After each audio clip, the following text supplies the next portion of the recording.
Assalamualaikum warahmatullahi wabarakatuh. Perkenalkan, nama saya Manzali Sana Putri. Di sini saya akan menjelaskan bagaimana prosedur pendirian CV atau persekutuan komaniter. Yang pertama, mempersiapkan satu nama calon CV dan nama alternatif. Yang kedua, mempersiapkan AD atau ART, anggaran dasar dan anggaran rumah tangga atau company profile atau profil perusahaan CV. Yang ketiga, mempersiapkan dokumen pribadi masing-masing para pendiri berupa fotokopi KTP, fotokopi KK, fotokopi nomor pokok wajib pajak pribadi, dan fotokopi nomor pokok wajib pajak CV. Yang keempat, notaris melakukan pengajuan nama CV sebagaimana poin 1 ke dalam sistem administrasi badan usaha atau disebut SABU. Apabila nama belum dipakai, maka proses pengajuan nama CV disetujui dan proses CV dapat dilanjutkan. Pembuatan akta pendirian CV dengan akta autentik di hadapan notaris. Akta pendirian CV terdiri dari 1. Identitas diri para pihak, para persero. Yang kedua, kedudukan kantor CV.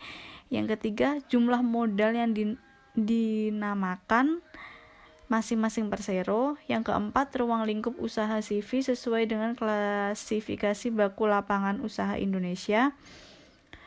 Yang kelima, batas waktu pendirian CV. Terus, persero dengan membawa salinan akta mengurus dokumen lain yang dibutuhkan, yaitu NPWP CV. Harus mengurus sendiri ke kantor pajak atau tidak dapat dikuasakan. Surat keterangan domisili usaha.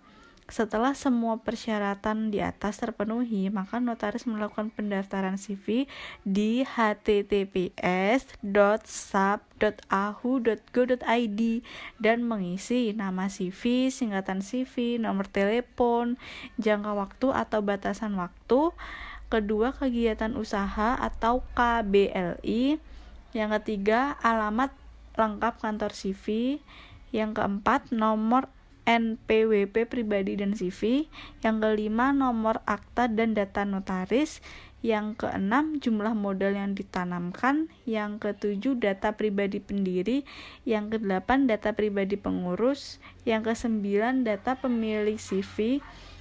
Hal ini didasarkan pada Perpres nomor 13 tahun 2018 tentang penerapan prinsip mengenali pemilik manfaat dari korporasi, PT, yayasan, perkumpulan, koperasi, CV, firma, dan lain-lain dalam rangka mencegah tindak pidana pencucian uang dan tindak pidana pendanaan terorisme. Selanjutnya, mengisi pernyataan elektronik bahwa data yang diisi benar. Selanjutnya, konfirmasi transaksi daftar CV. Selanjutnya, yang terakhir, upload akta pendirian CV.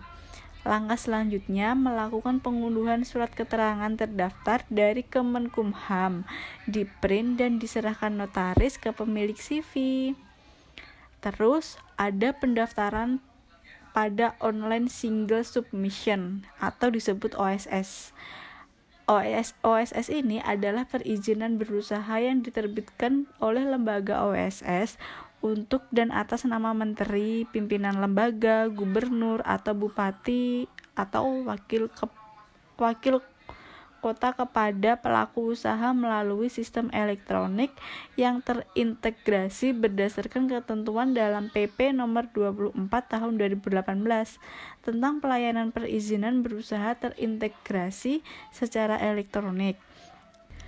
Nah, tahapan ini dapat dilakukan oleh pendiri sendiri atau menggunakan jasa notaris yang bersangkutan. Setelah melakukan pendaftaran pada sistem OSS, maka nantinya akan diterbitkan NIB, nomor induk berusaha, yang berisi KBLI, klasifikasi baku lapangan usaha Indonesia, yaitu jenis usaha apa saja yang dapat dikerjakan oleh badan usaha tersebut. NIB adalah single identity number sekaligus sebagai surat izin perdagangan atau bisa disebut SIUP, tanda daftar perusahaan atau TDP, API atau angkatan pengenal import, akses kebapenaan, Berikut merupakan tata cara pendaftaran pada OSS. Yang pertama, membuat akun dalam sistem OSS. Akun ini dapat diisi melalui https://oss.go.id. Yang kedua, setelah akun aktif, login ke dalam sistem OSS. Yang ketiga, ikuti langkah-langkah dengan mengisi formulir yang ada. Yang keempat, isi seluruh data dengan benar dan harus sesuai dengan isi dari akta pendirian CV. Yang kelima, sebelum mengisi KBLI atau klasifikasi baku lapangan usaha Indonesia, sebaiknya periksa terlebih dahulu daftar KBLI dan dicatat nomor dari KBLI yang sesuai dengan usaha dari CV. Yang keenam, pemilihan KBLI bisa lebih dari satu. Yang ketujuh, setelah semua proses dan belangko terisi, maka akan diterbitkan nomor induk berusaha atau NIB. Yang kedelapan, dilanjutkan dengan proses pengisian formulir izin usaha yang akan diterbitkan izin usaha. Yang kesembilan, NIB dan izin usaha tersebut diserahkan ke kantor perizinan setempat untuk membayar penerimaan negara bukan pajak atau BNBP. Untuk CV lama yang sudah didaftarkan dan tercatat secara manual di pengadilan negeri tapi belum terdaftar secara elektronik, pemohon tidak perlu melakukan pengajuan permohonan nama ke AHU atau SABU terlebih dahulu. Bisa langsung melakukan pendaftaran dengan nama CV yang lama melalui sistem administrasi badan usaha sama seperti prosedur di atas, akan tetapi ditambah dengan mengupload surat keterangan terdaftar ke pengadilan negeri. Nah, bagaimana? Sudah jelas belum? Sekian penjelasan dari saya. Apabila ada yang kurang jelas, bisa banget komen di bawah ini. Kita bisa bertukar pikiran bareng, kita bisa berdiskusi bareng, atau bisa teman-teman ini DM di Instagram saya @mazalisana. Gampang banget, MAZALLSN.